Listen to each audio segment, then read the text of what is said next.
Prenez un tas de cailloux blancs et un tas de cailloux noirs. Dressez un quadrillage en guise de plateau, instaurez quelques simples règles d'approche, puis jouez l'un après l'autre. Le but est d'avoir le plus grand territoire.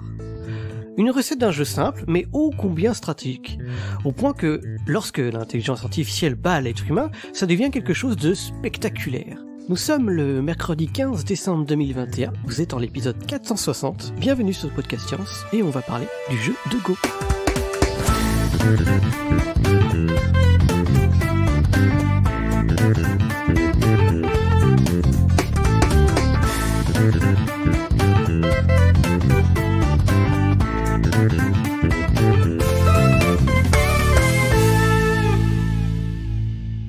Et ce soir, donc, on a Pascal du côté de Mulhouse à la technique. Salut tout le monde.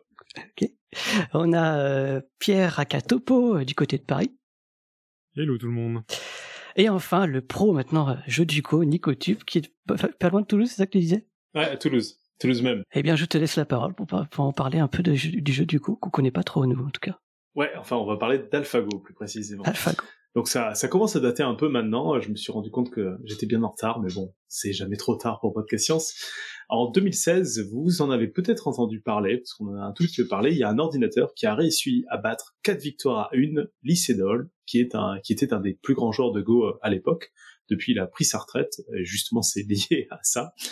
Et qui a battu donc Lee Sedol 4 victoires contre 1 donc au jeu de Go qu'on connaît très peu dans l'Occident ou pas tellement. Enfin moi je connais très peu de personnes que j'ai déjà vues physiquement qui connaissent le Go. J'en ai vu plus en ligne, mais le jeu de Go c'est un jeu qui est très très populaire en Asie et qui a été considéré pendant très très longtemps comme un étalon d'intelligence humaine. En fait, la plupart des spécialistes en intelligence artificielle étaient assez convaincus qu'on était très très loin de réussir à battre l'humain au jeu de Go. Donc c'est pour ça, entre autres, que la société DeepMind, qui a mis en place l'algorithme qui a battu Lee Sedol, s'est intéressée à ce problème-là. Et c'est quelque chose qui finalement est arrivé que 20 ans après la fameuse victoire de Deep Blue contre Kasparov aux échecs, que les plus vieux d'entre vous s'en souviendront, qui était aussi un grand événement. Et donc ça a vraiment retourné un peu la planète des gens qui recherchaient en intelligence artificielle. Alors, ce que je vous propose de voir ce soir, c'est pourquoi le Go est si différent des échecs pour les ordinateurs, et surtout comment a fait AlphaGo pour réussir à battre Lee Sedol. Et maintenant, en fait, dans ces dernières itérations, on parlera un tout petit peu à la fin, tous les joueurs de la planète très très largement, c'est-à-dire on considère que les algorithmes de DeepMind ont atteint un niveau super humain, c'est-à-dire qu'ils écrasent les humains, alors que à l'époque du match contre Lee Sedol, c'était plutôt il est un peu meilleur, mais on n'est pas à un niveau surhumain. Les dernières itérations, il est largement au-delà. Donc, ça va être un dossier assez intéressant sur plusieurs aspects. D'abord, vous allez découvrir le jeu de Go et j'espère que je vais vous convaincre d'essayer d'y jouer. Et ça va vous montrer un aspect un peu plus concret de comment on fait du machine learning, comment on construit un algorithme qui utilise du machine learning par rapport à l'épisode sur le deep learning qu'on avait pu faire dans Podcast Science où c'était un peu théorique. Donc pour résumer, là, ce que tu vas faire, c'est que tu vas nous présenter les règles, puis après nous présenter l'ordinateur qui fait que ça n'a plus aucun intérêt de jouer parce qu'il va nous battre à chaque fois. Alors ça, c'est une grande question. En vrai, on pourra en parler à toute fin pour pas trop digresser, mais l'AI a pas vraiment fait que les gens jouent moins au Go, comme elle a pas fait que ça joue moins aux échecs. Ça a plutôt augmenté le niveau de manière drastique, parce que les gens se mettent à jouer un peu plus comme l'AI et à faire des choses qu'ils osaient pas faire avant, comme aux échecs. Et d'ailleurs, les échecs se sont pris une deuxième vague avec les algorithmes du Go qui ont été adaptés pour les échecs et qui ont écrasé les algorithmes précédents des échecs. Et voilà, donc ça a donné... Bon, par contre, ça pose des nouveaux problèmes. Par exemple, maintenant, il y a beaucoup de gens qui se posent des questions de comment détecter la triche, parce qu'il y a plus de gens qui trichent en utilisant des intelligences artificielles, comme aux échecs d'ailleurs. Donc, mais voilà. Et pour ce que tu disais, en vrai, les règles, on va voir ça tout de suite, et ça va aller très vite parce que c'est un jeu où, au niveau règles, c'est très très simple en fait, beaucoup plus que ce qu'on croit. D'ailleurs, donc d'un coup, autour de moi là, vous connaissez le Go ou pas ? Je connais un mathématicien de mon entourage qui y joue. C'est pas mal, c'est un début. Voilà, donc on a. Et quand je vous dis Go, vous pensez à quoi en fait ? Ça vous inspire quoi ? Alors moi, ça m'évoque très très spécifiquement, mais tu vois, c'est vraiment c'est un film que j'ai vu qui s'appelle Le goût du thé. où il y a un gars, c'est un petit adolescent, et il se fait tous des films dans sa tête, et il s'imagine qu'il va devenir Goman, et il balance des cailloux blancs et noirs sur les gens pour défendre la veuve et l'orphelin. C'est vraiment très Ouais, très voilà, c'est un peu spécifique. ça. C'est un peu ça. Bon, moi quand je parle de Go maintenant un peu autour de moi, je me rends compte que les gens ont une vision encore pire que les échecs en côté. Oula, c'est le jeu hyper difficile avec des pierres noires et blanches, c'est ça, et qu'ils ont surtout pas envie d'y jouer. Là où aux échecs, tu peux sur un malentendu les faire jouer. Au Go, tu sens que non, là, c'est le truc super compliqué. Donc c'est assez un. Qu'est-ce qu'il y a Il y a plein de pièces. au Go? Bah, enfin, je veux dire, pas différentes, mais Ah oui. il y en a beaucoup sur Internet. Voilà, donc, et on va voir que ça c'est hyper intéressant. Je voulais m'arrêter un peu là-dessus parce que le fait qu'on dise que c'est un jeu difficile, c'est assez épatant parce qu'en vrai, on va le voir tout de suite au niveau règles, c'est un des jeux abstraits avec le moins de règles qui existent. C'est très très facile de comprendre les règles du Go. Alors pour information, histoire de faire un peu d'historique, c'est aussi un jeu très vieux. Moi j'ai découvert en préparant le dossier qu'en fait ça a pratiquement 1000 ans de plus que les échecs. Donc ça date à peu près de moins 700, moins 800 avant Jésus-Christ. Et c'est un jeu qui est apparu a priori en Chine, c'est un peu dur à savoir, et qui est aujourd'hui très populaire en Corée et au Japon principalement, et qui se développe pas mal en Europe.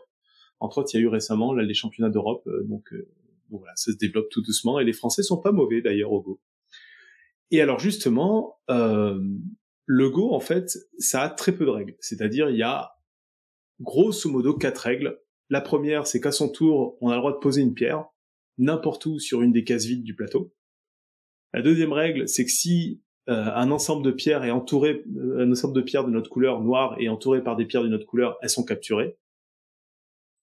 On n'a pas le droit de jouer. La troisième règle, c'est qu'on n'a pas le droit de jouer une pierre à un endroit où en fait elle serait tout de suite capturée, donc on n'a pas le droit de se suicider. Et la dernière règle, je vais pas m'étaler dessus parce qu'elle est un peu plus compliquée, mais en gros, on n'a pas le droit de faire un coup qui ferait qu'on serait dans une boucle infinie parce qu'on revient sur la situation d'avant.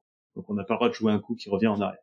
Et avec ces 4 règles, vous savez jouer au Go. Quand tu dis capturer, ça veut dire que tu transformes, par exemple, si t'as entouré un caillou noir avec des trucs blancs, il devient blanc, c'est ça? Non, tu le prends, tu le vires du plateau. Ça devient un trou. Ah, ça devient un trou. D'accord, ok. Voilà. Donc en gros, c'est ta manière de prendre les pierres. Ah, je voulais mettre l'image, une image un peu représentative. Je sais pas si elle est arrivée dans la chatroom. J'ai pas l'impression. Eh ben, on verra. Elle va apparaître un jour, j'imagine. Je laisserai Pascal. Mais bref, oui. Donc quand tu entoures les pierres, ça veut vraiment dire que tu les prends. Donc capturer les pierres, ça veut dire que je les enlève du plateau. Donc ce qui est intéressant là-dessus par rapport aux trucs difficiles, c'est qu'en fait, si vous y réfléchissez un peu, c'est quand même beaucoup plus simple que les échecs. Pour rappel, vous connaissez sans doute la plupart les règles des échecs, mais si on les énumère, ça devient tout de suite plus compliqué. J'ai pris pour exemple, un peu en trollant, le pion. Donc le pion, ça a le droit d'avancer d'une case à la fois devant lui, sauf quand il capture, où là il peut bouger en diagonale, et sauf quand c'est son premier mouvement, où là il peut sauter de 2 cases. Et quand il arrive en fait dans la dernière case du plateau, il peut se transformer en une autre pièce. Le cavalier, en fait, il a le droit de passer par-dessus les autres pièces. Et puis, il y a un truc qui s'appelle le roc, où là, j'ai le droit d'échanger des pièces. Enfin, en gros, les échecs, c'est en vrai assez compliqué comme règle quand on compare à un jeu comme le Go. Et pourtant, même des gens qui connaissent un peu les règles vont plutôt considérer que le Go est un jeu plus difficile et plus intimidant. Et ça, c'est intéressant, alors un peu moins scientifique, mais d'un point de vue game design, c'est qu'en fait, les échecs ont tendance par leurs règles à avoir soit des règles qui finalement sont assez naturelles, aussi parce qu'on a baigné dans un monde où les échecs étaient déjà présents, donc finalement bouger des pièces sur un plateau en ligne droite ou en diagonale, ça nous paraît assez logique, capturer une pièce, ça nous paraît assez logique. Et il nous guide un peu, c'est-à-dire il dit, voilà, il y a les pions qui avancent d'une case, il y a la tour qui avance plus, on sent bien que la tour, elle va avoir un rôle plus important pour attaquer que le pion, donc il nous donne un peu une idée de quoi faire. Et surtout, la grosse différence, et là on va finir sur les règles du Go, c'est le but du jeu. Aux échecs, le but du jeu, il est hyper simple, c'est, il faut tuer le roi. Au Go, c'est un peu plus compliqué, c'est ce que disait Cléora au début en intro, il faut avoir le plus de territoire. Alors le problème, c'est qu'une fois qu'on a dit ça, il y a pas mal de gens qui vont se dire ouais d'accord, mais le territoire en fait, c'est quoi exactement? Et c'est vrai que c'est quelque chose qui peut être assez compliqué. Donc, pour faire simple, ce qu'il faut retenir, c'est que quand vous avez toutes vos pierres qui entourent une zone du plateau et il y a que vos pierres qui est autour, vous pouvez considérer que c'est votre territoire. Alors après, il y a des règles plus en détail, on va en parler tout de suite quand on va parler de l'AI, qu'il faut que c'est plus compliqué. Mais voilà, l'idée c'est d'avoir une zone du plateau où il y a que nos pierres autour. et d'en avoir plus que l'adversaire. C'est ça le but du jeu. Et là où c'est plus compliqué, c'est que bien sûr, entourer toute une zone de son territoire avec ses pierres, c'est quelque chose qui se fait à la fin de la partie. Au milieu de la partie, on a des trucs un peu ouverts, on sait pas trop où commence ou finit notre territoire. Donc à appréhender, c'est un peu plus compliqué que savoir si le roi il est vivant ou il est mort. Donc c'est un peu un des aspects qui fait que le Go, est, pour les humains en tout cas, est un peu plus dur à appréhender que les échecs, à mon avis. Je sais pas si vous, ça vous parle un peu. Tu as bien résumé. Les règles des échecs sont compliquées, mais le but est simple, et on a l'impression que c'est l'inverse pour le Go. Ouais, c'est ça, c'est un peu ça. Bon, et par contre, pour un ordinateur, en fait, les deux jeux de règles sont à peu près équivalents. C'est-à-dire qu'un ordinateur, avoir 20 règles ou en avoir 2, il s'en fout un peu. De toute façon, on va les implémenter. C'est des règles qui sont très claires, donc ça change pas grand-chose à la difficulté du jeu. En fait, une des premières grosses différences qui va beaucoup changer pour un ordinateur entre le Go et les échecs, et où là c'est limite un peu de la triche pour le Go pour dire que c'est un jeu plus compliqué, c'est que le Goban, qui est le plateau de jeu du Go, c'est un carré de 19 x 19 cases. Alors en vrai, c'est des intersections, comme a dit Cléora, mais ça joue le même rôle que des cases. Et donc 19 x 19 cases, pour vous donner un ordre d'idée, j'ai mis une image dans la chatroom qui j'espère va apparaître. C'est un peu plus grand que si vous mettiez 4 jeux d'échecs les uns à côté des autres. Donc on commence à avoir un truc un peu solide au niveau taille, et d'un point de vue intimidant aussi, parce que au début de la partie, c'est 19 x 19 cases qui sont vides, et il faut choisir où poser sa première pierre. Donc c'est un peu plus intimidant que finalement avoir des pièces qui sont déjà là et où poser. Et d'un point de vue et pour un ordinateur, ce qui est dramatique, c'est la combinatoire. On a déjà eu l'occasion de dire ce mot un peu dans Podcast Science, ce mauvais mot, qui va être le nombre de possibilités. Parce que au Go, en ayant 19 x 19 pièces, on se rend bien compte qu'à chaque tour, on va avoir beaucoup plus de coups possibles qu'aux échecs. Et en fait, ça s'arrête pas là, parce que alors déjà, je vais commencer par ça. On a beaucoup plus de coups qu'aux échecs, c'est-à-dire que par exemple, pour le premier coup au Go, on a 361 possibilités. Après 2 coups, on a 62 000 possibilités de parties qui sont jouées. Après 5 coups, on en est à 1000 milliards de possibilités de parties qui existent, après 5 coups. Pour faire une petite comparaison, toujours par rapport aux échecs, après 5 coups aux échecs, on a que, entre grands guillemets, 24 millions de possibilités par rapport à 1000 milliards. Donc on est de l'ordre de 100 000 fois moins compliqué après 5 coups. En tout cas, dans le nombre de possibilités. Tout ça, ce qui est important à avoir en tête, c'est que je suis pas en train de dire que le Go est beaucoup plus compliqué que les humains, que les échecs. Je suis plus en train de dire que si on imaginait énumérer tous les coups, le Go est un problème plus compliqué pour un ordinateur que les échecs. Mais ça veut pas forcément dire que c'est quelque chose de compliqué. Quand vous allez le matin à la boulangerie, la longueur de vos pas, la direction où vous faites vos pas, etc., ça fait qu'on a encore plus de possibilités qu'au Go. Pourtant, on n'a pas l'impression que c'est une opération qui est très compliquée. Mais pour un ordinateur, ça peut le devenir s'il essaie d'énumérer toutes les possibilités et de trouver l'optimal. Ok ? Yes, mais ça m'évoque tout de suite un truc, c'est que tu dis que les parties sont plus longues. Est-ce qu'il y a le même système que alors ça, je l'ai pas encore dit. Mais vas-y, dis-moi. J'ai cru que tu disais. Non, je disais que pour l'instant, il y avait beaucoup plus de coups jouables, et on va y venir quand en effet les parties sont plus longues. Mais vas-y, pose ta question. Du coup, est-ce que c'est comme aux échecs, des parties qui sont chronométrées avec il faut que t'as le même système. Ouais, c'est à peu près. Alors, je sais pas exactement comment fonctionne le chronométrage aux échecs, mais en gros, c'est des parties qui sont chronométrées avec chacun qui appuie sur son truc le temps. Et à la fin, quand t'as plus de temps, en général, t'as un temps pour chaque coup. Genre, t'as 30 secondes par coup à l'infini parce que t'as plus de temps, quoi. D'accord. Mais en effet, les parties sont plus longues au sens nombre de coups. C'est-à-dire que aux échecs, de ce que j'ai vu, une partie, ça dure en moyenne entre 40 et 80 coups, ce qui est déjà pas mal. Au Go, on est plus autour de 150 à 200 coups. Donc là aussi, on se prend quasiment un x2 sur la longueur des parties. Ce qui est en combinatoire, ça fait que c'est encore plus compliqué. Et en plus, à chaque tour, en moyenne, au Go, il y a 250 coups valides à peu près. Donc il y en a beaucoup au départ, il y en a de moins en moins parce que le plateau se remplit. Aux échecs, c'est un peu différent. Il y en a peu au départ, il y en a peu à la fin, et il y en a un peu plus au milieu. Mais aux échecs, on est à peu près sur 25 coups par tour. Donc on a à peu près 10 fois moins de coups par tour. Donc tout ça pour dire que pour un ordinateur qui essaierait un peu bêtement d'énumérer toutes les parties pour jouer, le Go, il y a un facteur d'échelle incommensurable entre le Go et les échecs. Et c'est aussi pour ça, c'est un des premiers aspects qui fait comprendre qu'il y a une énorme différence quand on va aborder un jeu entre le Go et les échecs, parce que le nombre de possibilités est démentiellement plus grand sur le Go que les échecs. Et encore une fois, à ce stade, on s'en fout qu'il y ait 1 milliard de plus de possibilités, mais qu'elles soient quasiment toutes nulles, alors qu'aux échecs, elles sont toutes intéressantes. C'est pas le propos. Le propos, propose, c'est qu'un ordinateur, il sait pas. Donc, il va avoir envie de toutes les tester, même si elles sont débiles. Donc, d'un point de vue combinatoire, c'est plus compliqué, quoi. Et du coup, c'est cet aspect combinatoire qui a... Et pour les échecs, on a réussi un peu à approcher cet aspect-là en utilisant des exemples de parties, et finalement, on s'en est sorti avec Deep Blue, avec un gros ordinateur, des grosses bases de données pour réussir à battre l'humain. Et on s'est bien rendu compte que pour le Go, ça allait être beaucoup plus compliqué parce qu'il y a tellement de parties différentes qui existent que cette approche-là, elle marchait pas du tout. Il y avait une question, là, je sais pas qui l'a posée. Oui, sur la chatroom, Nive demandait est-ce que, comme aux échecs, il y a des ouvertures standards, c'est-à-dire tu poses, voilà, est-ce que il y a des manières de commencer un jeu Ouais, donc aux échecs, il y a des ouvertures. De ce que je connais, c'est en effet des séquences de coups joués. Donc il y a un peu ça au Go aussi qui s'appelle le Fuseki, c'est le début de partie. Là où c'est un peu différent des échecs, c'est que ça va être comment approcher chaque coin en gros, parce que au Go on commence par les coins, et ça va être des échanges de coups un peu standards avec 4 ou 5 variantes. Mais après, très rapidement, alors déjà, comme aux échecs, l'adversaire va pas forcément le jouer, et il y a quand même un aspect vu que le plateau fait 19-19, une fois qu'on a déjà joué un premier coin et qu'on est en train de jouer le troisième, bah, ce qu'on a joué dans les autres coins va éventuellement avoir une influence pour modifier un peu l'ouverture, entre guillemets, qu'on est en train de jouer. Donc, il y a ces ouvertures qui existent, qui sont des chaînes de coups qui font que les deux joueurs ont à peu près égalité, mais elles sont peut-être un peu moins marquées, j'ai l'impression, qu'aux échecs, et surtout, il y a plus de variabilité, ne serait-ce que parce que le plateau est plus grand, en fait. Mais après, moi, je connais très mal les échecs, mais en effet, il y a des petites ouvertures standards, mais j'ai l'impression qu'elles sont moins standards que les échecs.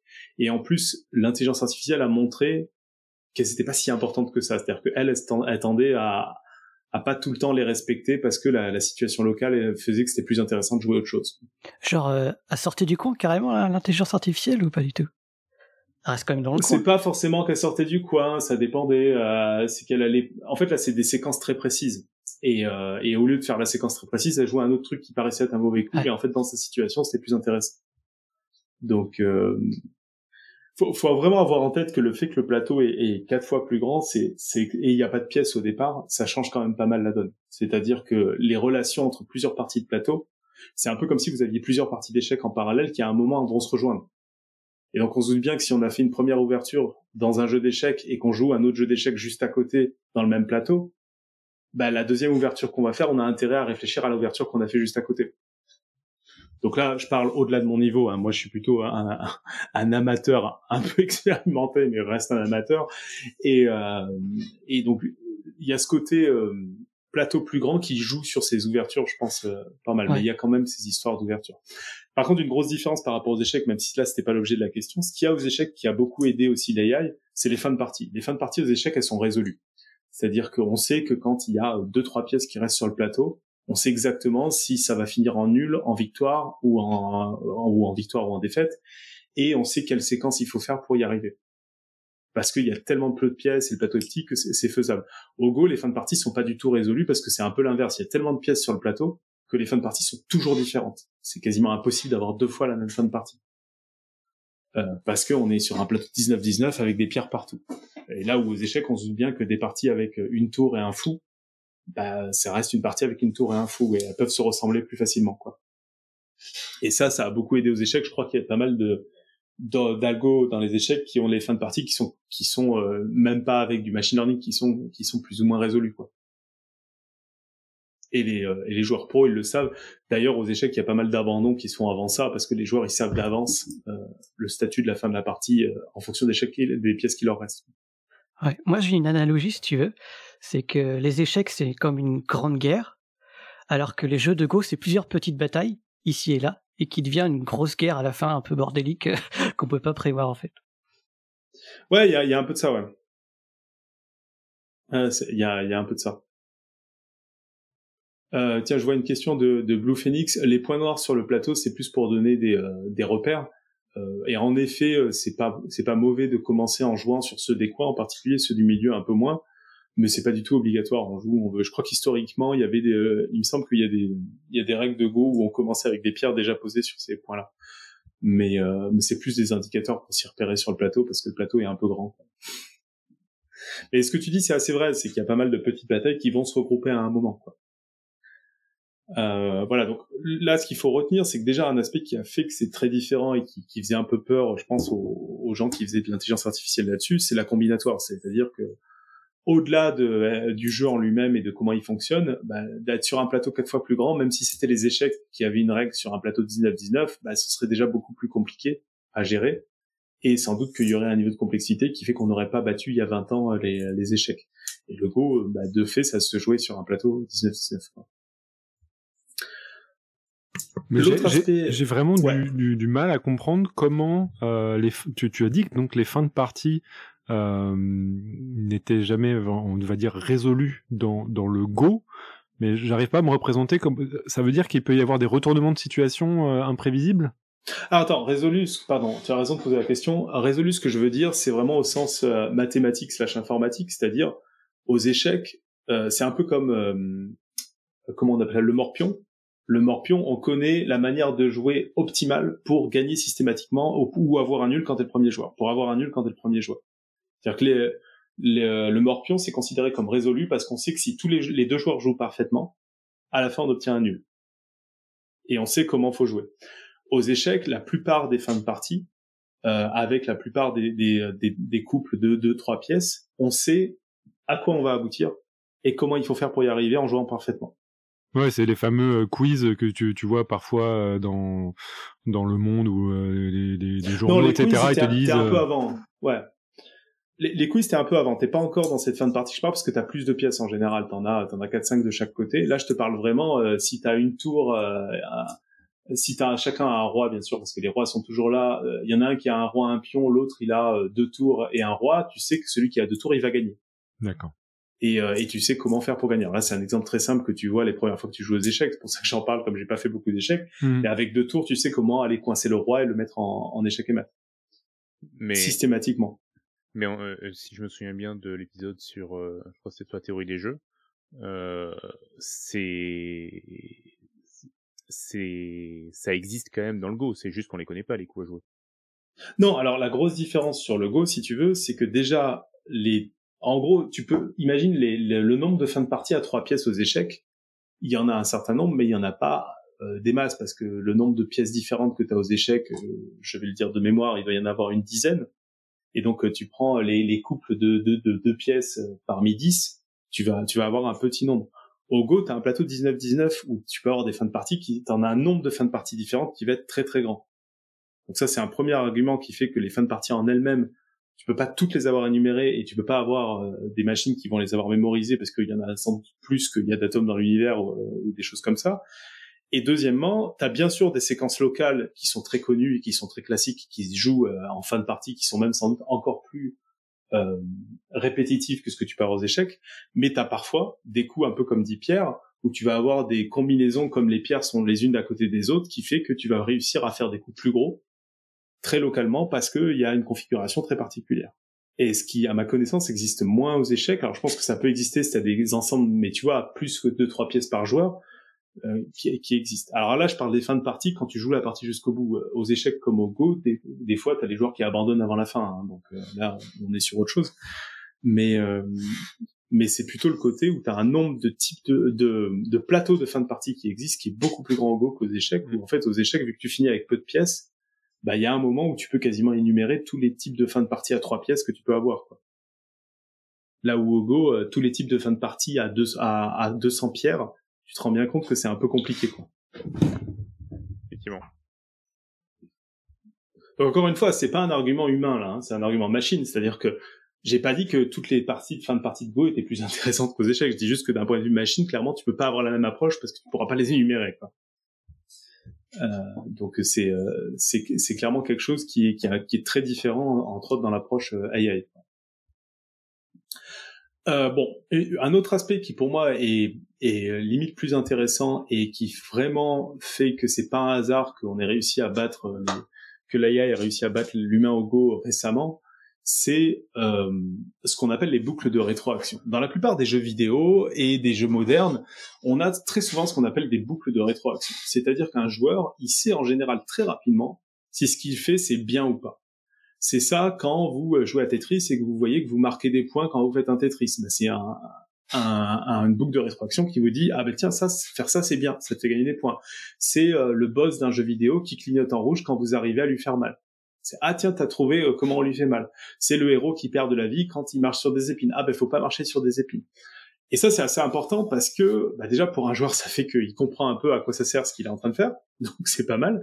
Et pour une machine, c'est assez essentiel pour les ordinateurs pour apprendre parce que ça veut dire qu'à chaque coup ou à chaque action, il peut évaluer sur si ce qu'il fait est bien ou pas. Et donc, ça permet de très rapidement se corriger et apprendre de ce qu'on fait. Et il se trouve, et ça, c'est une vraie différence entre les échecs et le Go, que les échecs dérogent pas à cette règle. En fait, aux échecs, il y a une sorte de proxy comme ça qui donne une idée de est-ce que ce qu'on fait ou est-ce qu'un coup qu'on imagine, il est bon ou pas. En fait, les joueurs un peu expérimentés, ils savent qu'on peut donner un nombre de points à chaque pièce. Par exemple, un pion va valoir 1 point, un cavalier va valoir 3 points, une tour 5 points, une dame 9 points. Et si bien qu'un joueur, il sait que s'il perd un cavalier pour prendre une tour, il compte les points et il voit qu'il y gagne. Ça lui permet aussi d'évaluer en partie, de voir si il a plus de points que l'adversaire, ça veut dire qu'il est plutôt en train de gagner. Alors bien sûr, c'est pas parfait, hein. C'est pas un truc absolu, ça veut pas dire qu'on a perdu d'avance, mais ça veut dire qu'on sait qu'on est en retard. Et donc on sait évaluer un peu où on en est et si ce qu'on va faire, on est en train de gagner ou pas. Je sais pas si vous voyez ce que je veux dire par des boucles de rétroaction? Mais dans le Go, du coup, c'est plus compliqué. Voilà, alors au Go, comme on a dit, le but du jeu, c'est de marquer le plus de territoire. Et du coup, en milieu de partie, c'est beaucoup plus compliqué parce que il s'agit de dire est-ce que je suis en train d'avoir plus de territoire que l'autre. Alors bien sûr, les joueurs, plus t'es expérimenté, plus ils savent le faire, mais c'est très souvent très à l'interprétation. C'est-à-dire qu'on va se dire ok, là le territoire là, il est encore très ouvert. J'ai essayé de vous mettre une partie en milieu là. Je crois qu'elle est apparue sur la chatroom. Non, elle n'est pas apparue. Elle va apparaître bientôt.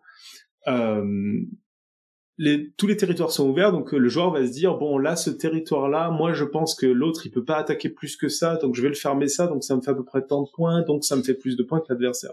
Mais c'est très à l'interprétation, c'est très au niveau du joueur, c'est très à qu'est-ce que va pouvoir faire l'adversaire. Et ça c'est typiquement ce que déteste une machine, c'est-à-dire que on est un peu dans du jugé et pas dans du très une tour ça vaut 5 points, un pion ça vaut 1 point, donc je sais que j'y gagne à réussir à prendre une tour par rapport à un pion quoi. Et ça, c'est quelque chose qui est un des aspects qui faisait qu'on pensait qu'on n'y arriverait pas à avoir un moment. C'est qu'en fait, les humains, ça, ils savent très bien faire. Parce que visuellement, se dire, là, le territoire, il est plutôt à moi, parce qu'en fait, les pierres qui sont éparpillées, ça fait un cercle, et en fait, rentrer dans un cercle, c'est compliqué. Un humain, il arrive à reconstituer des formes en regardant de loin. Une machine, c'est un peu plus compliqué, quoi. Et donc, c'est un aspect, qui est très très différent pour le Go entre le Go et les échecs. Bon, même si les situations locales elles se glissent dans les deux parties. Vous voyez un peu ce que je veux dire ou pas? J'ai un peu du mal à te suivre. Je prends ce que tu dis pour argent comptant, c'est-à-dire qu'il n'y a pas de boucle. J'ai très très bien compris ce que c'était les boucles rétroaction parce que ton exemple avec les jeux vidéo, ça me parle énormément. et du coup, avec cette pondération des pièces aux échecs, ça a un sens que tu peux pondérer chaque situation pour pouvoir évaluer si tu vas dans le bon sens ou pas. Mais vu que j'ai pas l'impression d'avoir vraiment pigé cette notion de territoire, ça me reste moins palpable de comprendre pourquoi c'est pas possible de l'envisager pour le jeu de Go. Si tu veux, on va prendre des exemples dans la chatroom que pourront revoir nos auditeurs. Je vais quand même essayer de faire que ce soit compréhensible à l'audio. Si tu prends l'exemple qu'a partagé Cléora de fin de partie là, en milieu de plateau là, il y a le noir qui a un territoire vers le bas, qui est tout entouré de pièces noires. Il y a un peu de pièces blanches, mais elles sont toutes seules. Et les pierres noires sont toutes les unes tout autour. Donc là, il a une sorte de gros territoire qui est bien marqué, où c'est un peu fermé de tous les côtés. Alors, il y a les pièces blanches qui vont te faire dire ouais, mais en fait, il y a les pièces blanches, peut-être qu'il peut survivre. Mais tu les sens un peu toutes seules par rapport aux pièces noires qui sont tout autour. Donc, en fait, en vrai, si les pièces blanches elles essaient de faire quelque chose, il y a des chances qu'elles se fassent entourer et donc qu'elles se fassent prendre. Donc là, il a un territoire qui est plutôt bien construit. Alors là, moi, je te crois sur parole. Ah, d'accord. J'ai l'impression de voir un tableau de Seurat en monochrome. Et c'est pour ça que j'avais partagé un début de partie. Je sais pas pourquoi il arrive pas dans la chatroom. Pascal, peut-être que tu pourras nous aider, mais je le vois pas arriver. Pour te montrer la différence. Mais en gros, la différence, c'est que tes territoires, quand ils sont fermés ou ouverts. Donc fermés, ça va vouloir dire que t'es vraiment parti d'un bord jusqu'à un autre bord, et tu formes à peu près une ligne. Et des fois il n'y a pas de pierre adversaire à l'intérieur, ou alors il y a des pierres adversaires à l'intérieur, mais elles sont un peu toutes seules, tu vois, elles sont par groupe de 3 ou 4. Ok. Et donc là, tu as ton territoire qui est fermé, donc tu arrives à visualiser. Et en fait, encore une fois, c'est très à l'interprétation. Peut-être que le blanc, il va avoir trouvé une séquence de coups qui va faire qu'il va réussir à survivre là-dedans, à pas se faire prendre. D'accord. Mais en général, tu te dis c'est quand même mal barré pour lui, parce que finalement, noir, pour réussir à entourer les pierres blanches, ça paraît faisable, alors que pour que blanc réussisse à entourer les pierres noires, il faut qu'il se lève tôt, quoi. Parce qu'il faut qu'il arrive à entourer tout autour, et en plus, il y a des endroits où il pourra même pas aller parce que ce serait du suicide, etc. Et en début de partie, si on regarde le gif animé que tu avais partagé en tout début d'épisode, qui chez moi est plus animé, je sais pas si chez vous il est animé ou pas. S'il est pas animé, c'est mieux, parce que comme ça vous pourrez voir une partie en cours. Ouais. Voilà, la partie que j'ai partagée, tiens. Dans ce que j'ai partagé, il y a un début de partie, là. Je sais pas si vous voyez l'image qui vient d'arriver dans la chatroom. Ouais. Voilà, par rapport à l'image d'avant, là, bon courage pour savoir où est le territoire de noir et où est le territoire de blanc. Parce qu'il y a surtout des parties où il n'y a pas de pierre, en fait. Donc le blanc, il peut se dire que le bas gauche, il est plutôt à lui, mais en vrai, il n'y a pas de pierre. Donc noir, il pourrait venir, et de savoir qui des deux va prendre du territoire, c'est un peu compliqué. D'accord. En haut à gauche, il y a un peu de pierres blanches, mais elles sont pas fermées. Donc peut-être que noir, il peut venir les rétrécir beaucoup. En haut, il y a plutôt des pierres noires qui entourent, mais peut-être que blanc va pouvoir entrer. Donc là, tu vois, je sais pas si vous sentez tous que c'est un peu plus compliqué de déterminer où se situent les territoires de chacun par rapport à la partie finie qu'a partagée Cléora. Où là, on voit bien des pierres qui entourent des zones du plateau. Tu le vois un peu mieux entre les deux ? Ouais. mais pour le coup, c'est malheureux à dire, mais c'est le genre de choses où il faut avoir peut-être fait une au moins partie pour se rendre compte de ce que c'est que véritablement le territoire. c'est sûr que ça aide, quoi. Alors, je crois que, attends, j'avais peut-être que juste là, tu peux me dire, en gros, comment on sait à la fin qui a gagné. C'est cette notion de territoire, comment ouais. Alors, à la fin, si tu prends la partie là qui était finie sur Cléora, les deux joueurs doivent se mettre d'accord sur quel territoire est acquis. Donc, si c'est vraiment des débutants qui veulent pas avoir à faire ce truc-là, ils vont jouer jusqu'à que, y ait plus de doute. Donc, par exemple, là, les pierres blanches qui étaient au milieu des pierres noires dont je parlais, ils vont les jouer. Et à un moment, elles vont se faire prendre. Et donc, elles seront plus là. Et donc, il y aura plus que des pierres noires avec des trous au milieu. Et après, une fois qu'il y a plus que ça, on compte toutes les intersections. Donc, on va compter tous les croisements et c'est un point par croisement. C'est quoi les intersections ? Donc tu vois le damier, donc comme un damier d'échecs, au lieu de jouer dans les cases au go, on joue sur les intersections des lignes. D'accord. Et donc chaque intersection, ça vaut un point de territoire. D'accord. Donc en gros... Donc celui qui entoure le plus d'intersections vides, il a gagné la partie. Ah voilà. Ah bah là, tu vois, ça c'est... J'avais pas compris. D'accord. Donc en gros, tu essayes d'entourer... Ah bah, c'est beaucoup plus simple. Oui, d'accord, ok. T'essayes un peu de faire des étangs ou des mares, là, une sorte de cartographie comme ça, pour faire un territoire dans lequel les blancs peuvent pas rentrer. Voilà, c'est ça. Ouais. Et pourquoi ils peuvent pas poser une pièce comme ça, patapaf ? Alors justement, ça c'est une bonne question. Je voulais pas rentrer dans les détails des règles, mais je vais y rentrer. C'est que en fait, si tu réfléchis un peu, si t'as un ensemble de pierres blanches qui ont 2 trous, elles pourront jamais être prises. Pourquoi ? Parce que t'as pas le droit de jouer dans un premier trou parce que ce serait du suicide. Or, t'as besoin de jouer d'abord dans le premier trou, puis dans le deuxième trou, pour pouvoir prendre toutes les pierres. Okay. Donc en fait, tu peux réussir, si t'as pas tout à fait compris ça, ce que tu dois retenir, c'est que un joueur peut réussir à mettre ses pierres dans une configuration où elles sont impossibles à prendre. Okay. Donc en gros, parfois, même s'il n'y a pas beaucoup d'espace, il va réussir à le faire. Et donc là, il sera imprenable, même si, tu vois, en haut à gauche de la partie finie, noir est imprenable. Tu peux essayer de réfléchir à comment on prend noir, mais noir est imprenable. Il n'y a pas beaucoup de place, il a que 2 points de territoire, mais il est imprenable. Parce que blanc a pas le droit de jouer dans un des 2 trous, parce que ce serait du suicide. Il y a une règle du Go qui dit que t'as pas le droit de jouer dans une case où en fait ta pierre serait prise instantanément. D'accord. Oui, donc cette règle du t'as pas le droit au suicide fait que ça a tout son sens quand tu veux compter les territoires. Ouais. Donc voilà.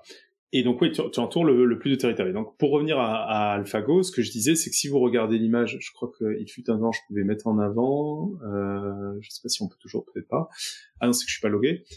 Si on revient sur la partie en cours, quand on est en début de partie en particulier, mais même dans une partie en cours, c'est assez compliqué. Et même pour un joueur qui joue un peu comme moi, d'estimer si on est en train de gagner ou en train de perdre, et surtout combien de points on est à peu près en train de faire, quoi. Alors pour une machine, je vous raconte pas, surtout quand c'est un peu sujet à l'interprétation. Et ça, je pense que c'est un des aspects qui est clé, c'est qu'en fait, quand vous entendez beaucoup parler de machine learning, et que les machines vont dominer le monde, etc., aujourd'hui, les algorithmes qu'on arrive à faire fonctionner, c'est des algorithmes où on sait évaluer quand ce qu'ils font, c'est bien ou pas bien, quoi. Et là, le Go, un des éléments qui était très compliqué, c'est que en milieu de partie, c'était très compliqué pour une machine d'estimer si ce qu'elle faisait, c'était bien ou pas bien. Et donc, pour apprendre, c'est compliqué, parce que s'il faut attendre 200 coups avant de savoir si un coup qu'on a joué, il est bon ou pas bon, faut se lever tôt, quoi. Ok ? Yes. Bon, maintenant que t'es un champion de Go, Pierre, si t'avais à jouer au Go pour la première fois, ce serait quoi ta stratégie ? Loguer AlphaGo sur mon téléphone et tricher. C'est ça peut être une stratégie. Non, t'as pas un autre idée de stratégie sympa ? Pendant que tiens, je partage des territoires où là, ça va vous faire mal à la tête. Je sais pas, peut-être tu joues en diagonale, t'essayes de ratisser comme ça en diagonale. Moi, je n'ai absolument aucune idée de ce que je pourrais faire. Mais alors moi, je tente faire des petites cellules. c'est pas con. Ouais, c'est pas con, c'est l'idée. Vous êtes plus malin que ce que j'avais proposé, hein. Moi, je propose comme première façon de jouer, je suis amateur, hein, je joue au hasard, quoi. Ah ouais? Ouais, je sais pas. C'est sûr. Sur un malentendu. Ouais. Parce que moi, la première idée qui me vient, c'est de jouer petit à petit en formant un territoire, en mettant pierre par pierre pour former une bordure. Ouais, non, c'est des meilleures stratégies que moi, mais ouais, moi j'étais plutôt parti sur un algo, donc qui est un peu au cœur d'AlphaGo en plus, donc c'est pour ça que je pensais à ça, mais basé sur le hasard. L'idée, c'est que imaginez qu'on joue au hasard et que on joue contre soi-même. Alors ça va être des parties très pénibles parce que faudra attendre que plus personne veuille jouer pour qu'on arrête de jouer. Mais bon, imaginons qu'on joue au hasard, il va bien y avoir un moment où il y a un gagnant ou un perdant, parce que de toute façon c'est un jeu où il se trouve qu'il y a forcément un gagnant parce qu'il y a des correctifs de points dans lesquels je vais pas rentrer. Et donc on pourrait jouer au hasard. Et histoire d'être un peu plus efficace que jouer au hasard. En fait, au cœur d'AlphaGo, il y a un procédé qui est un peu basé sur le hasard, mais on va voir que AlphaGo fait des choses plus malines. Il va se dire, je vais choisir un nombre de coups au hasard, par exemple une centaine de coups sur le plateau, ou une dizaine de coups. Et pour chacun de ces coups, je vais jouer des parties au hasard. Donc, comme je viens de vous dire, on joue chaque fois au hasard. Et donc, on imagine le premier coup, il joue une centaine de parties au hasard, et il y en a 60% où il gagne et 40% où il perd. Il va un deuxième coup, il va jouer une centaine de parties au hasard aussi, et là, il y a 90% des parties où il gagne. Il va se dire, tiens, ce deuxième coup, il est vachement mieux. Dans les deux, il a joué au hasard, mais comme il est parti dans un cas d'un coup et dans l'autre cas d'un autre coup, il peut comparer la valeur de coup, vu qu'il a fait des parties au hasard, la seule différence, c'est le premier coup. Vous voyez ce que je veux dire ? Il y avait beaucoup de coups. Alors, je reprends. Vas-y, reprends. On imagine qu'on est au tout début de la partie, et on se dit, c'est quoi le meilleur début de partie que je puisse faire ? Et on va se dire, je vais commencer par jouer dans un des points plus noirs du plateau, celui en haut à gauche, et là, je vais faire 100 parties au hasard. Donc, je vais jouer contre moi-même en jouant au hasard, sauf que le premier coup, c'est toujours celui-là. Ouais. Et je vais regarder combien de fois je gagne. Et là, imaginons que je gagne 60% du temps. Parce qu'il y a forcément, c'est un peu plus, ça va être, en fait, après, à mon avis, sur le premier coup, ça va être plutôt genre 51%. Mais bon, disons 60%. Et quand t'as fait 100 coups, tu m'as dit, Non, j'ai fait 100 parties qui commencent par ce coup-là, mais des parties complètes, hein, jusqu'au bout. Alors qu'il y en a des milliards de milliards, c'est ça qu'on a compris. Ah oui, j'en ai fait qu'une centaine, oui, parce que j'ai pas beaucoup de puissance de calcul, donc j'y vais gentiment. Ok. Et après, je fais la même chose, mais en partant, par exemple, du milieu du plateau. Où là, mon premier coup, c'est le milieu du plateau. Et après, je joue 100 parties au hasard, et cette fois-ci, imaginons que j'en gagne 40 sur 100. Je vais me dire, ça a l'air d'être mieux de partir d'en haut à gauche. Oui.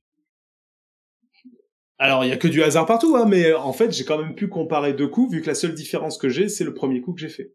Oui, mais à part ça, est-ce qu'il pourrait pas y avoir un biais dans ces 100 par rapport aux milliards de parties ? Si. Alors justement, en fait, ces méthodes-là, c'est ce qu'on appelle des méthodes de Monte-Carlo. C'est quand on a des choses où il y a beaucoup trop de calculs à faire.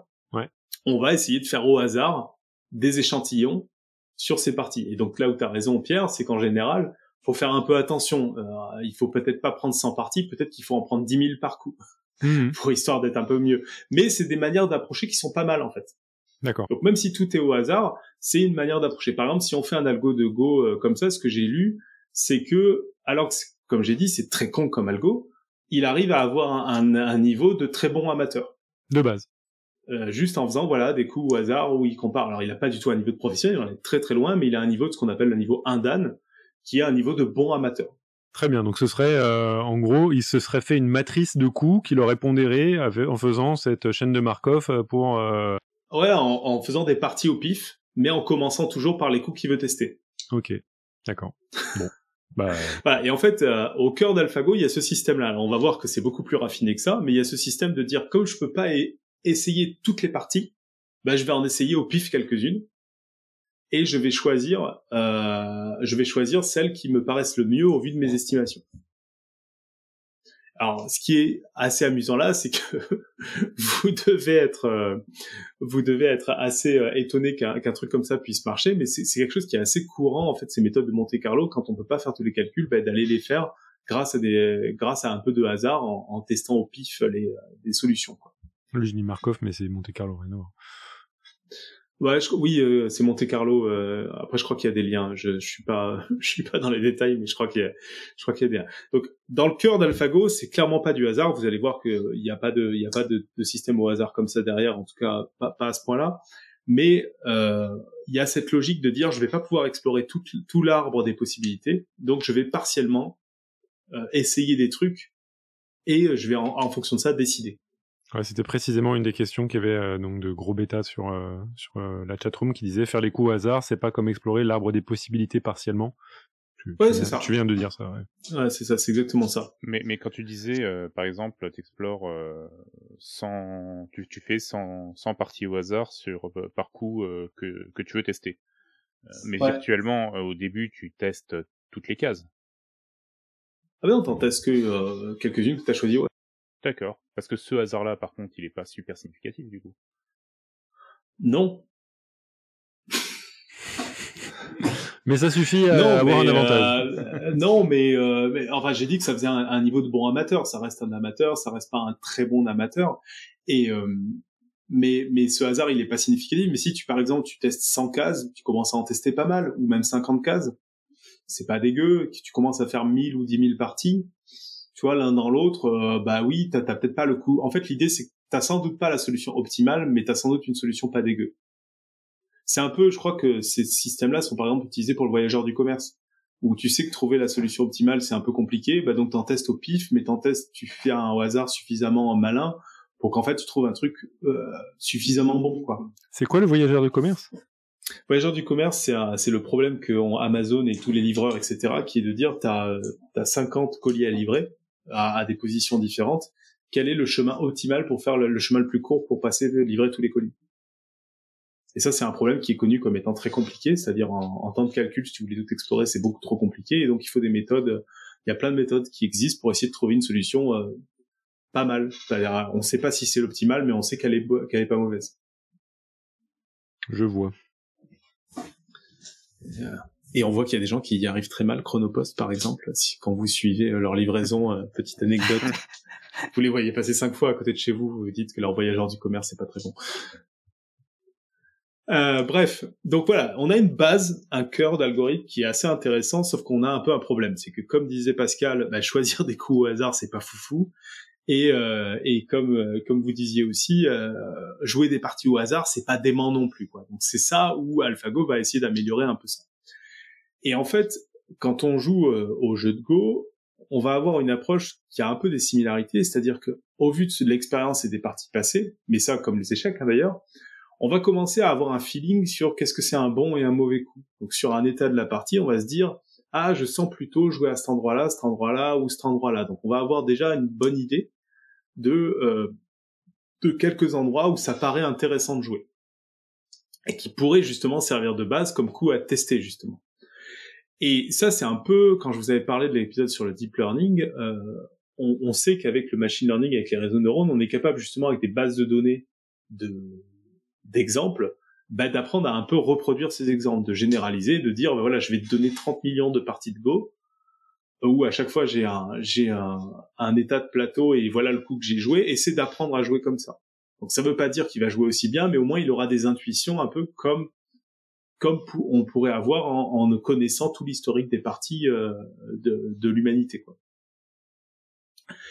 Et justement, un de ces outils qui a explosé au début des années 2010, dont on a déjà parlé dans Podcast Science, c'est les réseaux de neurones convolés, le deep learning, qui sont justement très efficaces pour détecter des choses dans les images. Et ça, c'est pas anodin pour le Go, parce que comme on disait avant, le Go, c'est quelque chose de très visuel. On a des territoires qui sont visuels, on a en fait les formes des pierres aussi qui ont des impacts dans la partie. Et le deep learning qui a explosé dans le début des années 2010, il sait gérer des images. Donc dans les images, on a des pixels. Finalement, quand vous regardez un jeu de Go avec du blanc et du noir, on est quasiment dans une image où chaque case, soit c'est blanc, soit c'est noir, soit il y a rien. Et donc, ça ressemble un peu à ce que pourrait manger un algorithme de traitement d'image, vu que c'est comme si on avait une petite image de pixels. Donc ça paraissait pas une idée débile de jouer avec des images. Tu nous rappelles vite fait pourquoi il y a le mot convolé dans réseau de neurones convolé? Ouais, on va essayer de faire ça sans parler de convolution, mais en gros, ce qui se fait beaucoup dans les images, c'est quand on veut faire une analyse d'image, souvent on a besoin d'avoir un tout petit peu de contexte. C'est-à-dire que quand tu veux détecter un œil, tu peux pas regarder un pixel et dire ce pixel, je vais deviner si c'est un pixel d'œil ou pas. Ça marche pas. T'as besoin d'une fenêtre autour de, 30 sur 30 pixels pour chercher l'œil. Et du coup, en général, ce que tu vas te retrouver très souvent à faire dans une image, c'est que tu vas prendre une fenêtre, donc de 30 x 30 pixels, et tu vas la balader dans une image pour essayer de faire un calcul, et puis tu vas trouver où ton calcul match le mieux avec ce qui t'intéresse. D'accord. Les réseaux de neurones convolés, c'est des réseaux de neurones, donc ça permet de faire de l'apprentissage avec des petites opérations mathématiques simples, et convolés parce que justement, ils ont intégré cette notion de fenêtre qui se balade pour justement coller aux images. Okay. Donc en gros, c'est des réseaux de neurones où il y a des fenêtres à l'intérieur et qui savent du coup bien traiter les images avec leur localité. Parce que les réseaux de neurones, c'est très bête. Quand tu lui donnes en entrée une image en pixels, si t'as pas de réseau de neurones convolé, tu vas lui dire que le pixel en haut à gauche, le pixel en bas à droite, on s'en fout qu'ils soient pas à côté, en fait. C'est comme s'ils étaient à côté, c'est comme s'ils y étaient pas, on s'en tape. Là où dans un réseau de neurones convolé, tu vas dire non, en fait, ils sont à côté. Et ça a du sens qu'ils soient à côté. Donc ça paraît pas bête du coup d'utiliser des réseaux de neurones convolés pour le Go, quoi. Ok. Ça vient de convolution en fait. J'ai essayé de traduire en français. En anglais, de toute façon c'est Convoluted Neural Network. Et ça vient de la convolution. Je sais pas si t'en as entendu parler de ce terme, comme on n'est pas dans les mêmes domaines. Oui, on parle de convolution en microscopie confocale, mais voilà. Je pense que c'est absolument pas le même principe, mais... Ah, il y a des chances. Bon. Et voilà. Et alors, quand on avait parlé de l'épisode sur le deep learning, j'étais pas rentré en détail sur comment on permet à une machine d'apprendre, et avec tous les articles qu'on voit depuis cet épisode sur les ordinateurs sur le point de dominer l'humanité, on peut croire que c'est assez facile à faire. Et en fait, je vais vous en parler un peu parce que on voit qu'en fait, il y a un petit côté artisanal quand même quand on essaie de faire marcher des réseaux de neurones et que c'est pas toujours très joli. Mais, oui, il faut faire le travail pour que ça marche. C'est-à-dire que là, je vous dis que j'ai une base de données de 30 millions de parties et je sais que j'ai des algorithmes qui peuvent apprendre, mais il faut que j'arrive à faire parler ces deux trucs ensemble. Et un réseau de neurones, ce que ça prend en entrée, là, je vous disais, c'est des images, c'est-à-dire c'est une grille de pixels avec des valeurs. Et c'est tout, en fait. C'est tout ce qu'il sait faire et il sait pas faire plus. Et alors, déjà, faut se poser la question, mes parties, c'est pas une grille de pixels. Mes parties, c'est 120 coups avec une grille qui se remplit au fur et à mesure. Donc, comment je traduis ça? En sortie d'un réseau de neurones, j'ai souvent un score.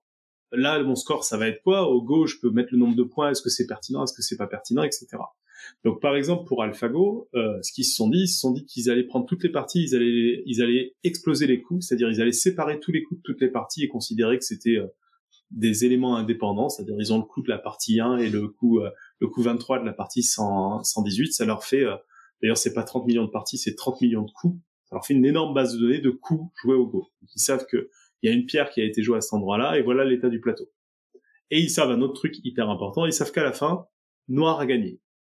Donc, en gros, ils ont noir a joué à cette case-là, sur ce plateau-là, à la fin il a gagné. Ou à la fin il a perdu. Et donc, ce qui déjà, ils ont codé dans le réseau, ils se sont dit, du coup, de ça, on va dire qu'on a un état de plateau, et en sortie, on a un score qui va être 1 s'il a gagné, moins 1 s'il a perdu.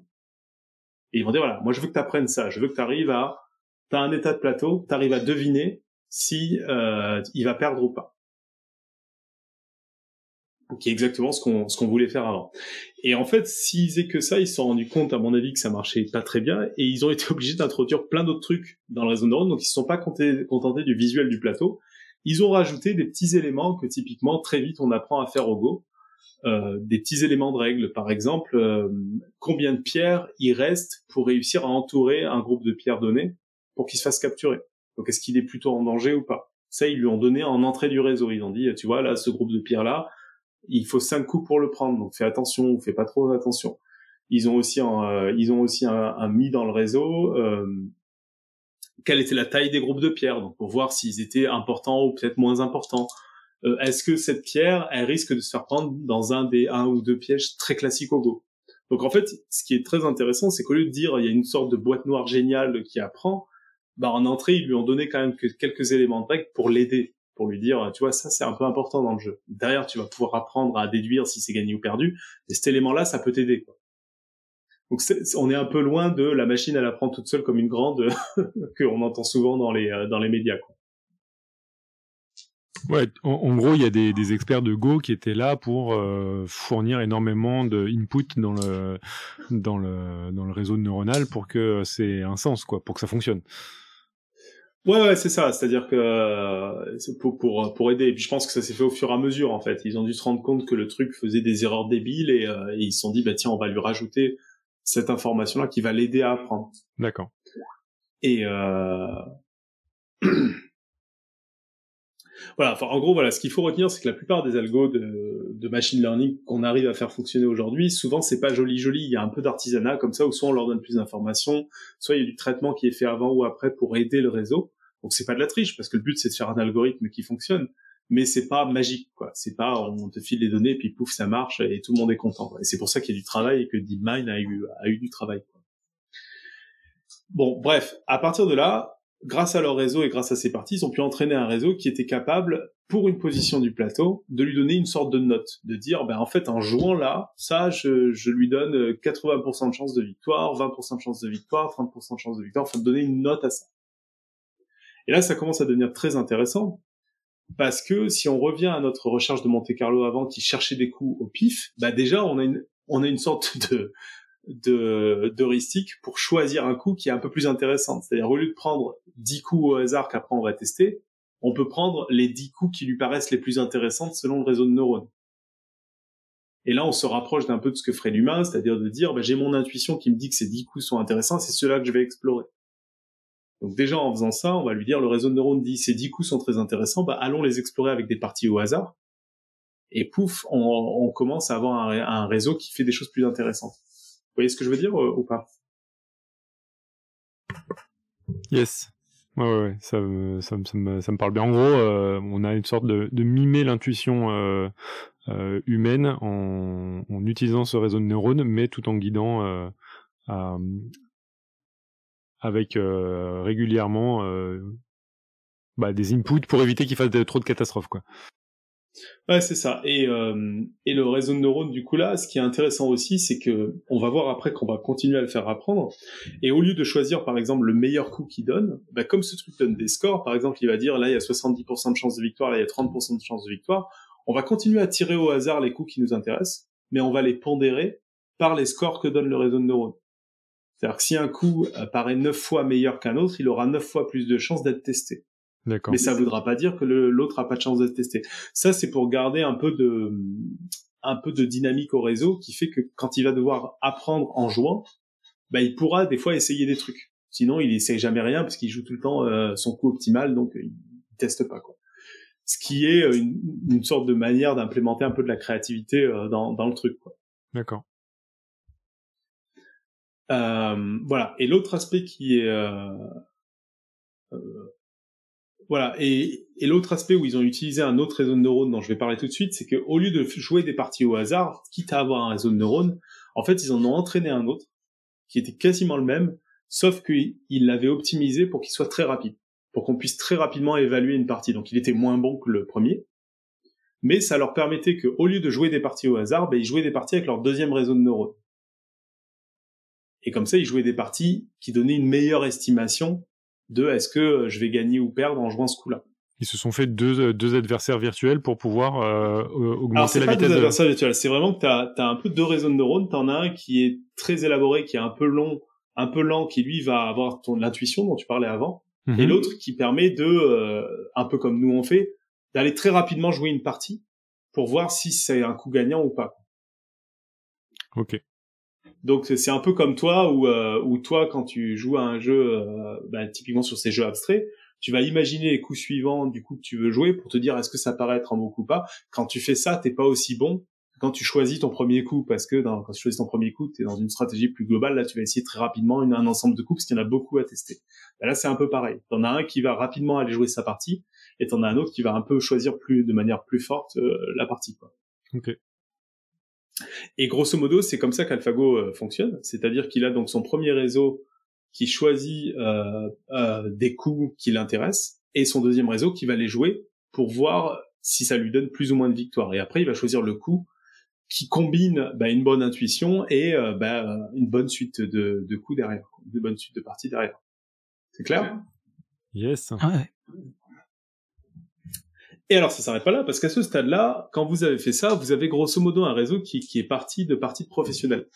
Donc, on peut espérer au meilleur du meilleur qui va arriver à peu près au niveau des professionnels. Mais si on veut les dépasser, faut qu'ils continuent à s'améliorer, quoi. Et donc, c'est à partir de là où on a un premier réseau qui a un très très bon niveau, qu'on va faire jouer contre lui-même. Et l'intérêt à faire jouer contre lui-même, c'est qu'on fait deux exemples de parties d'un coup, une partie qui gagne et une partie qui perd. Et on va tâcher de faire ce qu'on appelle du renforcement, c'est-à-dire qu'on va tâcher de faire que le réseau apprenne de ses échecs ou de ses victoires. Donc il va jouer une partie contre lui-même, et à la fin, il sait qu'il a gagné ou il a perdu. Donc il va regarder tous les coups qu'il a joués, et s'il a perdu, il va aller influencer son réseau de neurones en disant en fait, tous les neurones qui m'ont donné envie de jouer ce coup, je vais les défavoriser. Et inversement, je vais les favoriser si j'ai gagné. Et comme ça, je vais petit à petit adapter mon réseau de neurones à être meilleur. Ok. Donc c'est enfin là le moment où il va faire des parties virtuelles. Voilà, où il joue contre lui-même. C'est-à-dire que et quand il joue contre lui-même, il fait des parties virtuelles pour estimer ses coups. D'accord. Donc il y a vraiment plein de niveaux de parties virtuelles. Et là, c'est comme ça qu'en entraînant ce truc-là, on est arrivé à l'algorithme qui a battu Lycédol 4 jeux à 1. Et pour l'anecdote, la défaite qu'il a eue contre Lycédol, en fait, c'était un bug qui a été corrigé un peu plus tard. Et du coup là, alors désolé, salut tout le monde, moi j'arrive un peu à l'arrache, complètement à l'arrache même. Bonjour Alexa. Bonjour tout le monde.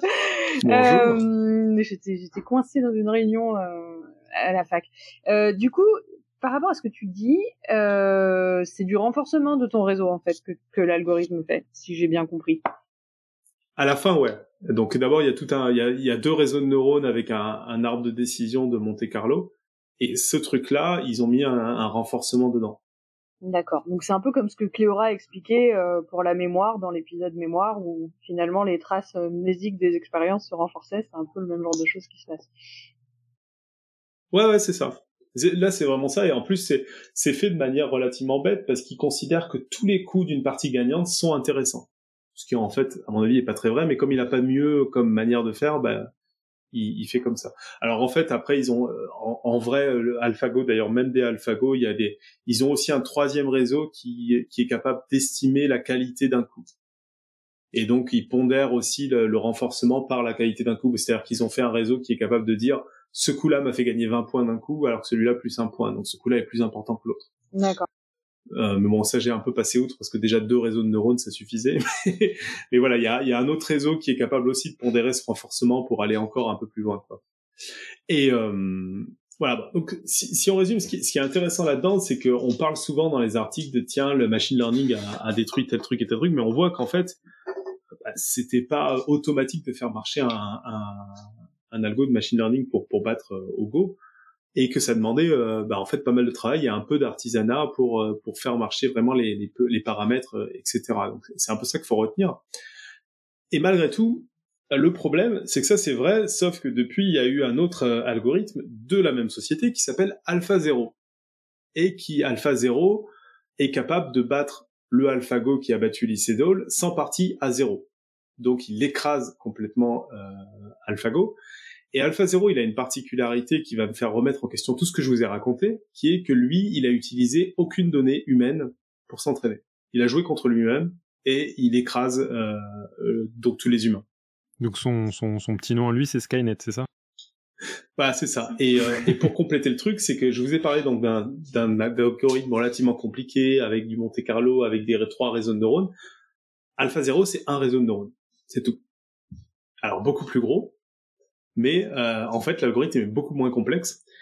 Et pourtant, le truc marche beaucoup mieux. Et en fait, il marche tellement bien, vu qu'il n'a pas besoin de partie humaine, que maintenant, il a été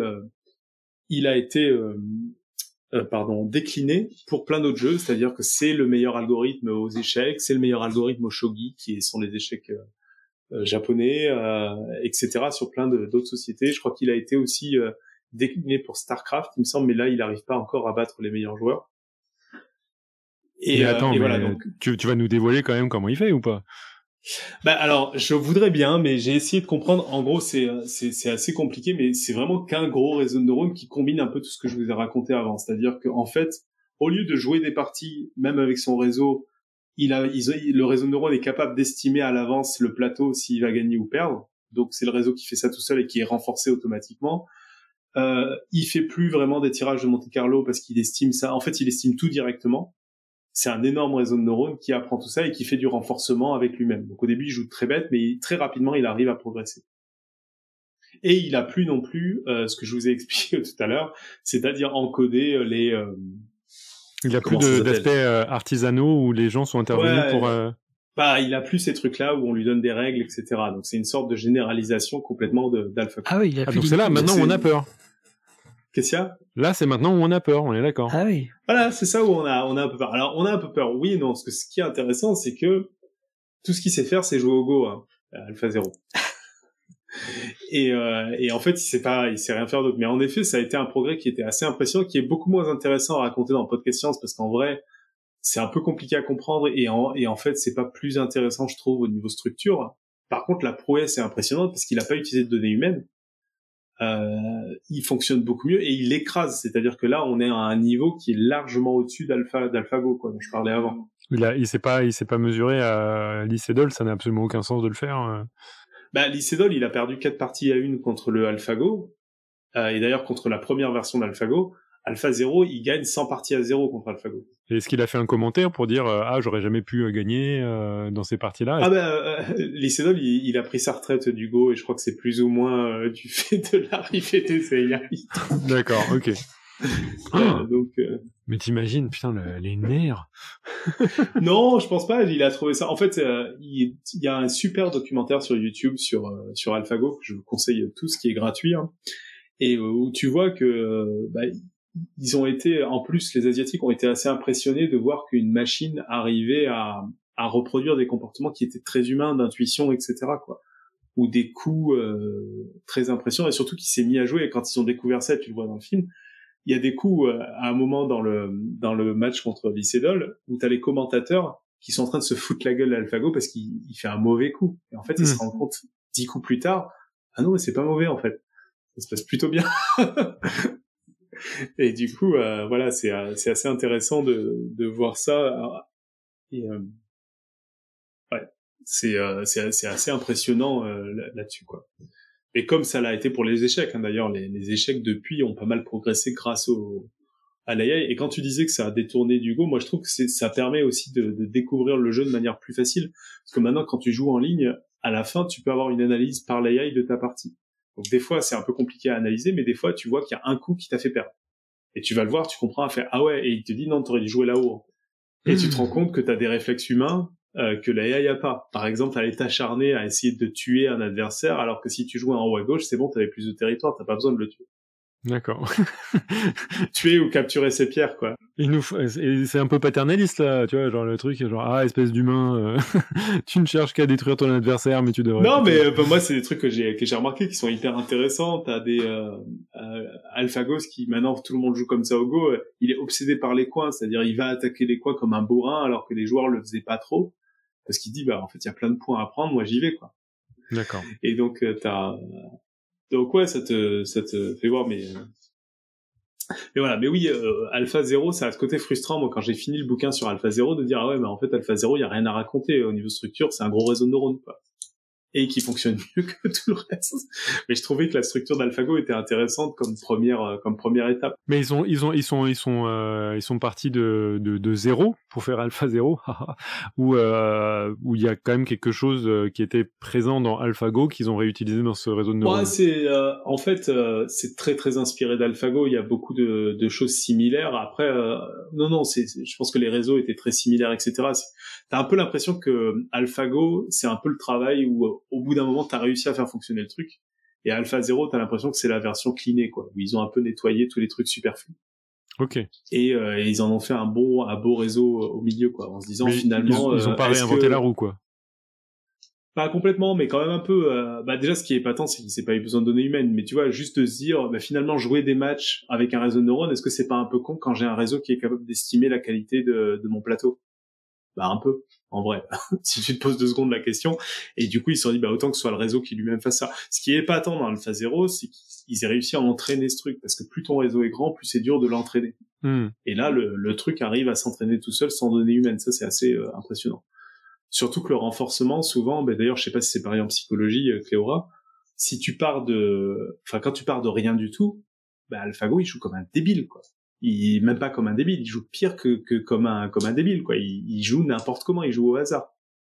Donc souvent, t'as besoin pour le renforcement de partir d'un niveau pas trop mauvais pour t'améliorer. Tu peux pas partir de 0-0. Et là, en fait, ça marche en partant de 0-0, quoi. Ce qui est dingue. Ouais. Voilà, Balou, pour le Go. Et sinon, donc, allez voir le documentaire sur YouTube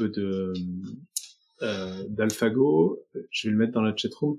Et pour info, j'aurais dû le préparer. Je vais le préparer là maintenant. Je me suis servi d'un bouquin qui est très bien, qui s'appelle Deep Learning and the Game of Go. Si vous avez envie d'avoir les détails techniques. Alors, c'est pas un bouquin pour tout le monde, hein. C'est un bouquin pour les gens qui ont envie de rentrer dans le gras. Pour tout le monde, c'est le documentaire. Vous avez même pas besoin de voir vous avez même pas besoin de connaître les règles et vous allez trouver ça sympa quand même. J'ai un streamer aussi qui vulgarise pas mal le Go. Il s'appelle Hisoka, H-I-S-O-K-A-H, sur Twitch. Yes. Qui fait des gros commentaires de parties de pro, c'est assez impressionnant. Des fois, tu comprends pas tout, mais t'es juste pris. Et voilà, et jouer au Go, finalement. Eh ben, merci. Est-ce qu'on a encore des questions? J'imagine que non, on a tout fait le tour, hein. Ouais, je crois. Eh ben, on va conclure là-dessus. Alors, merci beaucoup. Comme ça, en plus, ce qui est incroyable, c'est qu'on a appris un truc comme quoi... Attends, juste une remarque sur ce que disait Beta. Ouais.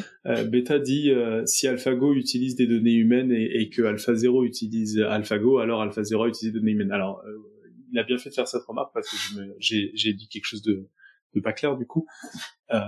Dans la structure des réseaux, il y a des inspirations qui viennent d'AlphaGo, mais au niveau de l'entraînement des réseaux, donc c'est-à-dire ce qui utilise les données, il n'y a pas du tout de données humaines qui ont été utilisées. Donc il n'y a vraiment pas de données humaines qui ont été utilisées dans AlphaZero. C'est plus au niveau de comment sont structurés les réseaux, le problème qu'ils résolvent, qui peuvent avoir des similarités. Au niveau de données, ça n'utilise pas de données humaines. Ouais. L'humain a imposé la structure, et puis après, ça s'est développé tout seul. Ça, c'est ça. C'est-à-dire qu'aujourd'hui, ce qu'on n'a encore pas en machine learning, c'est des réseaux qui tout seuls apprennent à choisissent un problème à résoudre. Et du coup, quand tu compares, parce que c'est des trucs qu'on fait beaucoup en biologie aussi, du coup, je trouve ça méga cool de comparer. Quand tu compares, on va dire l'output théorique que peut te produire AlphaGo avec l'output des données humaines. Est-ce que ça a été fait? Est-ce qu'on voit des différences? C'est-à-dire? Entre un joueur pro et AlphaGo? Tu fais tourner ton AlphaGo et t'as des résultats possibles. Tu vois, c'est comme quand tu fais tourner un modèle. Ouais. Et si tu compares aux données humaines, est-ce qu'il y a des différences? Ça a totalement changé la manière de jouer au Go des pros, hein. Et même de la plupart des joueurs. Ça a fait qu'il y a plein de coups qui sont apparus qui existaient pas avant. Il y a des coups qui ont un peu disparu parce que AlphaGo disait non mais c'est tout pourri. Il y a les débuts de partie un peu codifiés, les ouvertures dont vous parliez, qui sont devenues un peu moins importantes parce qu'AlphaGo avait l'air de dire non mais en fait les ouvertures vous êtes gentils, mais moi j'ai des trucs un peu plus custom qui marchent mieux. Donc ça a vraiment changé la manière de jouer. Et j'avais vu un article où il disait qu'en fait le niveau avait fait un bond juste après AlphaGo parce que les pros avaient appris à jouer comme l'algorithme. Et t'as des chaînes YouTube assez intéressantes où t'as des joueurs qui analysent des coups et des parties de pro avec AlphaGo pour voir justement ce qu'ils peuvent apprendre. Parce que donc le AlphaGo est disponible à l'utilisation. Oui, c'est ça que je voulais vous montrer d'ailleurs, je suis con, j'ai une image. Oui, c'est totalement disponible, tu peux l'installer sur ta machine et t'as un logiciel qui s'appelle K-Train qui te permet, c'est ça que je vais vous partager en image là qui devrait arriver, qui te permet de voir en temps réel une analyse machine learning de ta partie. Et d'ailleurs qui permet aux tricheurs, j'imagine, de tricher. Je sais pas s'il y a des logiciels plus efficaces. Et donc il y a une image qui va arriver, vous allez voir, en gros ça te montre sur le plateau les zones du plateau qui sont les plus intéressantes pour jouer, le meilleur coup, et la courbe de qui est en train de gagner pour chaque coup. Donc ça te permet d'analyser assez finement les parties. T'as même maintenant des gens qui ont repris ce truc-là et qui font des services en ligne, qui peuvent te dire, tu vois, là, les pierres là, tu les as perdues sur ce coup-là. Voilà, là, j'ai l'interface qui vient d'apparaître. Donc vous voyez le plateau, les petits points verts, c'est les points qui sont intéressants à jouer. Plus ils sont verts, plus c'est intéressant. Plus ils sont rouges, plus c'est pénalisant. À droite, vous avez les courbes, vous avez la courbe de score et de pourcentage de victoire. Donc la courbe verte, c'est les chances de gagner, la courbe bleue, c'est le score. Et du coup, c'est un outil. Et sur le plateau, vous voyez aussi une estimation du territoire, c'est-à-dire les intersections qui sont d'une couleur blanc ou noire. C'est en gros, elles ont des bonnes chances d'être un territoire de la couleur en question. Bon, quand même, faut avoir joué, à mon avis, une ou deux fois quand même pour se rendre compte. Oui. Moi, c'est bizarre, mais en plus, j'ai l'impression de voir des illusions. Il y a ces illusions assez célèbres où tu mets un quadrillage et t'as des points noirs et évidemment tu les vois blancs parce que ton cerveau il marche pas bien, toi. Ouais, là c'est rajouté, c'est pas de la triche. J'ai vraiment l'impression de voir ça. Eh ben. On commence par des plus petits plateaux aussi quand on commence. Par un 19 sur 19. On est rapidement là. Ah oui, j'en ai pas parlé, donc vous pouvez commencer. Moi j'ai joué pendant 2 ans en fait au 9-9 qui est très bien, qui est beaucoup plus rapide et un peu plus abordable. Le 19-19 je m'y suis mis il y a pas longtemps là et c'est un peu plus compliqué. Et ouais, et puis voilà quoi. Sur KGS. Alors sur OGS. KGS c'est un peu vieillot, mais il y a plus de joueurs, mais OGS pour débuter c'est mieux. Alors c'est plus facile d'accès, ça marche mieux. C'est pour les auditeurs qui ne savent pas, KGS, OGS. Donc OGS c'est un site internet qui s'appelle Online Go Server et donc qui permet de jouer au Go en ligne gratuitement. Et KGS? Et KGS, je sais pas ce que ça veut dire, mais c'est un autre truc qui permet de jouer en ligne gratuitement, sauf que l'interface est un peu plus vieillot, faut télécharger un logiciel, c'est un peu moins facile d'accès. Mais il y a plus de joueurs mais il y a plus de joueurs haut niveau sur KGS que sur OGS, mais pour débuter, vous pouvez aller sur OGS, il y a pas de... Puis il y a toujours du monde qui est prêt à aider et tout, c'est vachement bien la communauté dessus. Eh ben. Et oui, d'ailleurs, pour débuter, ce qui est intéressant sur le Go, c'est qu'il y a un système de handicap qui est très très bien foutu. En gros, on rajoute des pierres sur le plateau au début de la partie. Et ça fait qu'il y a aucun des deux joueurs qui a trop l'impression de jouer à une partie dégradée. C'est intéressant pour les deux joueurs, quoi. Contrairement aux échecs où, en gros, le handicap, souvent, c'est de retirer genre la reine ou la tour ou des choses comme ça. Du coup, t'as un peu l'impression de jouer une partie dégradée au Go, t'oublies assez vite qu'il y avait des pierres en plus au départ. Donc, ouais, allez-y, c'est rigolo, on apprend plein de choses sur soi-même. En tout cas, on a appris plein de choses sur le deep learning, ça c'est cool. Ça ressemble un peu au jeu de vie aussi, je trouve. C'est très organique, le jeu de Go. Ouais. Ouais, il y a un peu de ça, ouais. Et ben, tu peux faire un jeu de la vie sur un Goban. C'est envie. Est-ce que je conclue? Attends, il y a une citation là. Il y a la citation. Ah, la citation. En plus, j'ai l'impression que c'est on point sur ce que vous venez de dire. Ouais, c'est un tout petit, oui, il y a l'organique dedans. C'est un petit peu du trolling en plus. Qui c'est qui veut faire c'est Alexa qui lit les citations en anglais, c'est ça? Moi, je peux lire des citations en anglais si vous voulez. J'y vais alors. Allez, vas-y. Alors attends, je la regarde d'abord. While the baroque rules of chess could only have been created by humans, the rules of Go are so elegant, organic, and rigorously logical that if intelligent life forms exist elsewhere in the universe, they almost certainly play Go. Par Edward Lasker. Voilà. Voilà. Rien à rajouter. Donc en Mathilde, français, peut-être pour une ceux qui traduction parlent mal anglais, ouais, c'est ça.